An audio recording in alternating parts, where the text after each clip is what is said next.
Welcome everyone, Farmer Cop here. This is going to be the top 10 mods of the week. As we go through this, I'm going to go over the mods that were the highest rated by you guys. If you didn't know, you can rate mods in the Mod Hub. After you download them, please give them a 5 out of 5 star rating if you did like them, to show the modders that you appreciate them. So it definitely does matter a lot. But anyhow, let's go ahead and get to this first week of Farming Simulator 25 top 10 mods for the week. For number 1 this week, we have the Koshi Crossmax 600. This is by Vertex Design. It is 19.16 megabytes to download and is available for all platforms. So when I say all platforms, I mean PC, Mac, PlayStation 5, and Xbox Series S and X. So there you guys go. And it is rated 4.8 out of 5 stars with 127 people having rated it. This is, at the end of the day, a disc harrow, so that's how it's going to work for you. It does require 180 horsepower, has a working width of 6 meters. You can fold it as well to make it easier to transport, which is nice. And the working speed is going to be 18 kilometers per hour, or about 11 miles per hour, so just be aware of that. And this is going to cost you $37,500 to buy, so honestly, it's not too badly priced for what it is. That's a pretty wide disc harrow to get started with, especially for that price. So there you guys go. That's the Koshi Crossmax 600 by Vertex Design. Moving on to number 2 this week, we have the KUHN GF8712. I know that's not how this brand is pronounced, however, YouTube doesn't like it if you say the brand out loud, so we just have to spell it sometimes. But this is a mod by Giant Software. It is 5.77 megabytes to download for all platforms, currently rated 4.8 out of 5 stars with 206 people having rated it. This is, at the end of the day, just kind of a very basic tedder. It does cost $16,000 to buy, only requires 60 horsepower, it has a pretty good working width at 8.7 meters, and it does run at about 15 kilometers per hour or about 8 miles per hour, 9 miles per hour, somewhere in that range there. So there you guys go. Not a bad little tedder if you wanted something pretty cheap to get you into doing some hay work in Farming Simulator. So there you go. All right, for number 3, we have the AGCO Alice Series 9700. This is also by Giant Software and is 0.10 megabytes to download, so a really small download actually for a tractor. This is for all platforms, currently rated 4.7 out of 5 stars, with 485 people having rated it. This is going to be found under medium tractors in the store. It's going to cost you $58,500 to buy, and it has horsepower between 160 and 225 horsepower at a max speed of 40 kilometers per hour, or about, I think that's about 25 miles per hour, somewhere in there, maybe a little bit higher than that. But this is going to be very similar to like the Challenger or the AGCO White that we already have in the game. It's just a different kind of version of that tractor, but honestly, it's pretty much the same thing. But I still like it, even though it is just basically a new skin for this tractor. I think it's cool to have another option. So there you go. That's the AGCO Alice Series 9700. For number 4, we have the John Deere 1775 NT. This is also by Giant Software, 21.3 megabytes to download for all platforms, currently rated 4.8 out of 5 stars with 365 people having rated it. This is going to be located under planters, as you can imagine, and it plants just your basic planter style crop, so nothing terribly special or crazy about it in terms of that. It is a expensive planter at $234,500 to buy, and it does require a fair amount of horsepower at 360 horsepower. However, it does have quite a wide working width at 17.75 meters, so you'll be able to get the job fairly quickly, and it has a working speed of 16 kilometers per hour or about 9 miles per hour. And the capacity for this in terms of seeds is going to be 3,524 liters, so that's how much seed it'll hold. But if you guys are a big John Deere fan and you have a fairly large farm, or you're trying to build up a fairly large farm, this might be perfect for you. So there you go. Moving on to number 5, we have the John Deere 7810. This is going to be another good one for you John Deere fans out there, and really good tractor to have returning into the game as well. This is by Giant Software, and it's 20.01 megabytes to download for all platforms. It's currently rated 4.7 out of 5 stars with 934 people having rated it. This is going to run you $68,000 to buy, which honestly isn't too bad for this kind of a tractor here. This is under medium tractors as well, I should note, and it does have a power rating of 175 horsepower and a max speed of 40 kilometers per hour, right about that 27-28 miles per hour range, somewhere in there.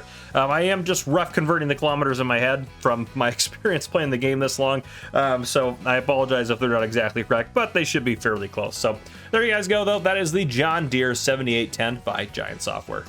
For number 6, we have Auto Turnoff for turn lights. This is by IFKO Nader. It is 78 kilobytes to download and is for PC and Mac only. This is rated currently 4.8 out of 5 stars with 165 people having rated it.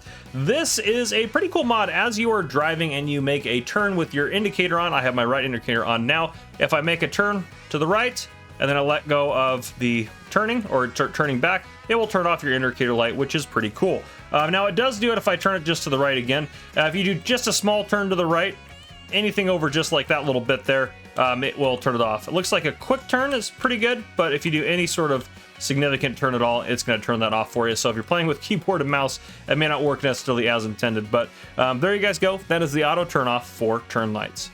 For number 7, we have the real clock mod. In general, this is just to show you the real time in real life up in the upper right hand corner, but we'll talk about that here in a second. This is by Vertex Design and Slivicon, sorry. 83 kilobytes to download. This is also unfortunately a script mod, so it is for PC and Mac players only. This is currently rated 4.9 out of 5 stars with 174 people having rated it. And again, as you can see zoomed in on your screen, you have the in-game time, which is showing 12:18 right now in this game save. And then below that, it says 13:43 hours, and then there's seconds going by there. That is the in real life time. So if you wanted to have a little look as you are playing the game, especially if you only have one screen, this is really good and really helpful for you on PC, so you can see actually what time it is in the real world. So if you need to do something at a certain time or get off the game at a certain time, that is a really good way to be able to see what it is, so you don't have to check your phone or watch or something else. But there you guys go. That's the real clock mod by Vertex Design and Slivicon. All right, for number 8 and 9 and 10 here, we have 3 mods that are all, I know, script mods, unfortunately, but they were the highest rated, so they made it into the video. These are all related to basically round baling, so we'll kind of talk about that as we go. But the first one here for number 8 is Rounder Wrapped Round Bales. This is by Ola Haldor. It is 0.67 megabytes to download, and again, it's for PC and Mac. It's currently rated 4.9 out of 5 stars with 257 people having rated it. What this does is takes your kind of normal bale shape, which I know it's a hay bale, but on the right hand side there you can see a normal shaped bale, a little bit kind of abrupt on the edges, a little bit kind of squared off, I would say. And then this one kind of makes it seem more realistic, which if you've ever seen a silage bale in real life, they are not squared away at the edges. They kind of get compressed in by the wrap.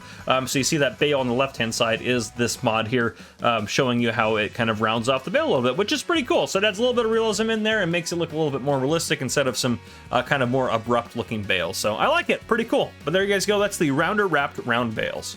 All right, for number 9, we have the Round Baler extension. This is by AGCO Nader.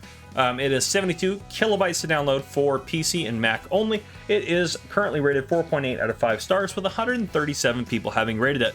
This is a script mod that changes some of the things how the round baler works. So this is actually really helpful. So what it does, as you're driving along and you hit 90% fill level on your bale, it will lower your speed to 8 kilometers per hour and limit you there. And then as soon as your vehicle, or excuse me, as soon as your baler is full, it will then stop you, so that way you don't miss anything and you can unload the round baler and keep rocking and rolling. So a really cool mod to kind of help you not miss things and kind of help you be able to check out a little bit more maybe and be a little bit more, I don't know, relaxed while you're doing round baling. It just kind of takes some of the work out and makes it a little bit easier for you. So definitely a cool mod, but there you guys go. That's the round baler extension. For number 10 and our last mod for this week, we have Unload Bales Early. This is by FarmSim Tim. This is 85 kilobytes to download for PC and Mac players only. It is currently rated 4.9 out of 5 stars with 94 people having rated it. What this does is allow you to unload a unfinished bale, which is really cool actually, and it works on all sorts of different stuff. So it'll work on round balers, including the Poplar Bio Baler. It'll work on square bales only when turned off. It'll also work on round baler wrapper combos, 1-chamber cotton harvesters, and the 2-chamber cotton harvesters as well. So it works really well for that. And you just have to hit O and it'll unload the unfinished bale, or overload the first chamber into the second one if it's a 2-chamber baler. So there you go, pretty cool, really cool kind of idea there. I like that ability to be able to do that, so that way if you have some extra stuff in your baler, you can go ahead and get that unloaded. But there you guys go. That is our top 10 mods of the week. If you guys enjoyed this video, please drop a like down below. If you haven't already, hit that subscribe button up on the screen to join the Farmer Cop channel and turn on your notification bell so you don't miss any future videos I may post. This has been Farmer Cop. Thank you guys for coming and watching. I will see you guys next week on the next one.